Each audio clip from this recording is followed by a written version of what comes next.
Que la paix, la miséricorde et les bénédictions d'Allah soient sur vous. Mes chers frères et sœurs en islam, que diriez-vous si je vous disais que la mort est l'une des plus grands bienfaits d'Allah après celui de l'islam et de la guidance? Certains d'entre vous seront peut-être surpris et étonnés par ces propos. Ils se diront, comment la mort peut-elle être un bienfait? Qui d'entre nous aime la mort? Qui d'entre nous veut mourir? Allah le Très-Haut a certes qualifié la mort de malheur en disant: si vous êtes en voyage dans le monde et vous atteint le malheur de la mort, cependant, ne vous précipitez pas et ne soyez pas surpris. Suivez jusqu'à la fin pour découvrir ces 4 bienfaits de la mort. Il est important de comprendre que ces paroles et ce sujet ne concernent que les croyants. Il n'y a donc ni place ni part pour les non-musulmans et les non-croyants. Tout d'abord, le premier bienfait est que dès que nous mourrons, nous passerons d'une seule miséricorde à 99 miséricordes. Comment cela est-il possible? Le prophète, paix et salut sur lui, nous dit: Allah a 100 miséricordes. Il en a fait descendre une seule entre les hommes, les djinns, les bêtes et les animaux. C'est grâce à elle qu'ils se traitent mutuellement avec compassion et miséricorde. Les 99 autres miséricordes sont réservées au jour de la résurrection. Voyez-vous comment une mère prend-elle soin de ses enfants par miséricorde? Alors sachez que cela fait partie d'une seule miséricorde parmi les 100 miséricordes d'Allah. Laquelle est donc la meilleure?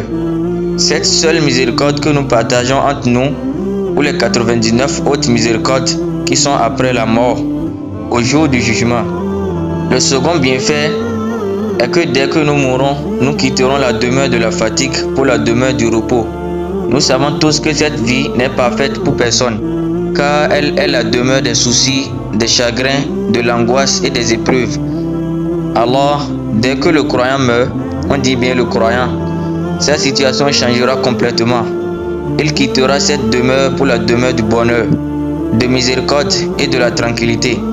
C'est pourquoi le prophète, paix et salut sur lui, a comparé cette vie à une prison pour le croyant en disant: la vie d'ici-bas est une prison pour le croyant et un paradis pour le mécréant. Ainsi, lorsque le croyant meurt, il sort de cette prison. Le prophète, paix et bénédiction d'Allah sur lui, dit également lorsqu'un cortège funèbre passait devant lui à ses compagnons: il est soulagé ou on est soulagé de lui.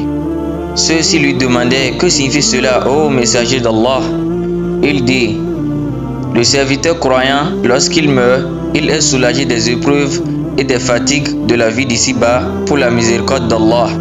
Tandis que le serviteur pervers, lorsqu'il meurt, les serviteurs d'Allah, les bêtes et les animaux se soulagent de lui.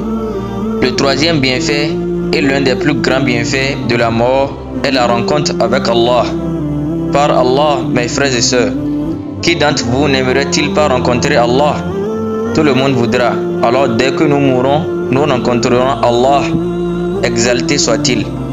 Et le prophète, paix et bénédiction d'Allah sur lui, a dit: celui qui aime la rencontre d'Allah, Allah aussi aime sa rencontre. Celui qui déteste rencontrer Allah, Allah déteste aussi sa rencontre. Aïcha, qu'Allah soit satisfait d'elle, a demandé: ô messager d'Allah, nous détestons tous la mort. Il a répondu: non, ce n'est pas le cas. Le croyant, lorsqu'il veut mourir et que les anges lui annoncent la satisfaction d'Allah envers lui, ainsi que sa miséricorde et son paradis, aimera rencontrer Allah.